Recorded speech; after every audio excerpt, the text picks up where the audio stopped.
India गठबंधन के सूत्रधार रहे नीतीश कुमार ने पाला बदल लिया है। बिहार में एक बार फिर से एनडीए की जो सरकार है वो आ गई है। ऐसे में लगातार नीतीश कुमार के पाला बदलने के बाद से लगातार ये सवाल उठ रहे हैं कि अब इंडिया का क्या होगा। जिन्होंने कवायद शुरू की थी वो तो छोड़ छाड़ के चल लिए और देखिए कि एक बार फिर से पाला बदल लिया और एनडीए की सरकार बना दी बिहार में।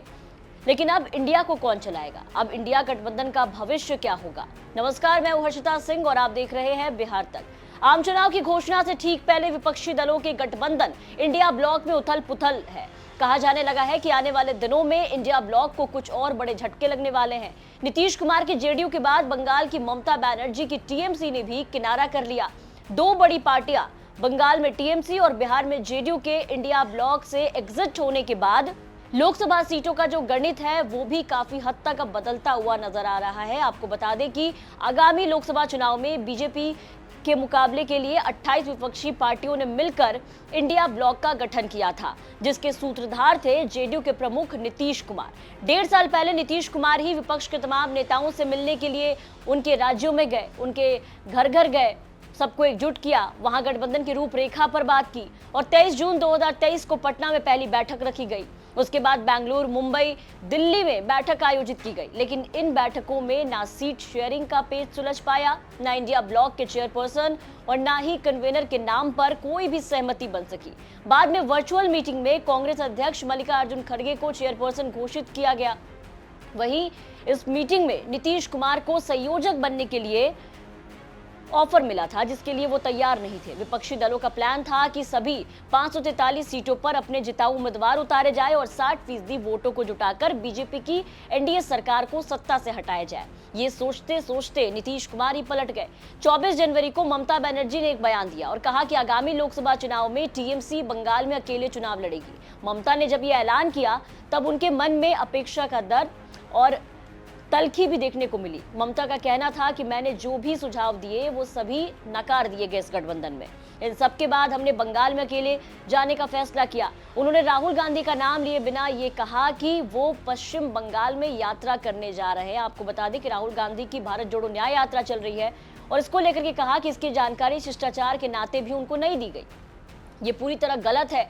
जब मैं भी गठबंधन की बैठकों में हिस्सा लेती हूं तो मुझे लगता है कि वामपंथी कंट्रोल हासिल करने की कोशिश कर रहे हैं। ये स्वीकार्य नहीं है। मैं उन लोगों से सहमत नहीं हो सकती जिनके साथ मैंने 34 साल तक संघर्ष किया।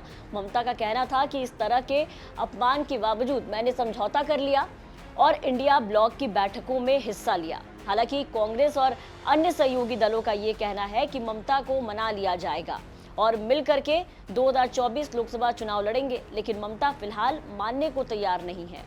दीदी जो है वो एकला चलो की राह पर आगे बढ़ती हुई दिखाई दे रही हैं। तो जाहिर तौर पर बंगाल में इंडिया ब्लॉक की ताकत न सिर्फ घट जाएगी बल्कि सीटों का जो बड़ा नुकसान है वो भी उठाना पड़ सकता है और इसका सीधा लाभ मिलेगा बीजेपी को। एक तो पहले ही नीतीश कुमार के एनडीए का हिस्सा बनने के बाद आप देखिए कि इंडिया को सबसे बड़ा झटका लगा है। अलायंस के सूत्रधार ही साथ छोड़ने पर मजबूर हो गए। इंडिया ब्लॉक पर नई आफत आ गई। इससे न सिर्फ विपक्षी एकता धड़ाम हुई बल्कि आगामी चुनाव में भी इंडिया ब्लॉक की संभावनाओं पर भी एक तरह से ग्रहण लग गया। नीतीश कुमार ने ही सामाजिक न्याय के मुद्दे पर बीजेपी को घेरने का फुल प्रूफ प्लान बनाया था, जिससे बिहार में पहले जातिगत जनगणना कार्रवाई, उसके बाद नए सिरे से आरक्षण का दायरा भी बढ़ाकर नया दांव खेला। जब ये मुद्दा बना तो एनडीए के सहयोगी दलों ने भी जाति जनगणना की मांग शुरू कर दी। नीतीश के साथ लालू प्रसाद का भी समर्थन था, लेकिन नीतीश के जाने के बाद आप देखिए कि लालू प्रसाद यादव भी इंडिया ब्लॉक में अलग थलग पड़ सकते हैं। लेकिन नीतीश के एनडीए के साथ आने से विपक्षी एकता को बड़ा झटका तो लगा, लेकिन यहाँ पर आरजेडी फिलहाल मजबूत स्थिति में भी दिखाई दे रही है। दूसरी तरफ फिलहाल बिहार में बदले राजनीतिक समीकरण में इंडिया और एनडीए ब्लॉक में सीट शेयरिंग पर फिर से चिंतन और मंथन शुरू होगा। इससे पहले जेडीयू जब बिहार में महागठबंधन का हिस्सा थी तब वो 17 सीटों पर दावेदारी कर रही थी। अब जेडीयू के बाहर होने से आरजेडी का दबदबा बढ़ेगा और ज्यादा सीटों पर आम चुनाव लड़ने का मौका मिलेगा। इसका असर आम चुनाव में भी देखने को मिल सकता है। अगर आरजेडी और जेडीयू साथ चुनाव लड़ती तो बीजेपी को बड़ा नुकसान पहुंचता, क्योंकि बीजेपी का मूल वोट बैंक 17 से 22% ही है। राज्य के 18 सीटों पर आरजेडी दूसरे नंबर पर रही थी। ऐसे में जेडीयू और आरजेडी के साथ आने से बिहार में बीजेपी की परफॉर्मेंस को तगड़ा झटका लग सकता था। लेकिन अब जेडीयू, बीजेपी, हम, आरएलएसपी, एलजेपी के दोनों खेमों के साथ आने से एनडीए और ज्यादा मजबूत हुआ। बीजेपी का ये हर वर्ग को साधने की रणनीति का हिस्सा माना जा रहा है। तो जेडीयू के अलग होने के बाद जो सीट शेयरिंग पे मामला फंसा हुआ था वो अड़चने अब दूर हो गई है। हालांकि महागठबंधन की एकता भी कहीं ना कहीं दरकती हुई नजर आ रही है। इसका असर आम चुनाव में देखने को मिल सकता है। आपको क्या लगता है इस पूरी खबर पे कमेंट करके जरूर बताएं। बिहार की तमाम खबरों के लिए आप बने रहे बिहार तक के साथ।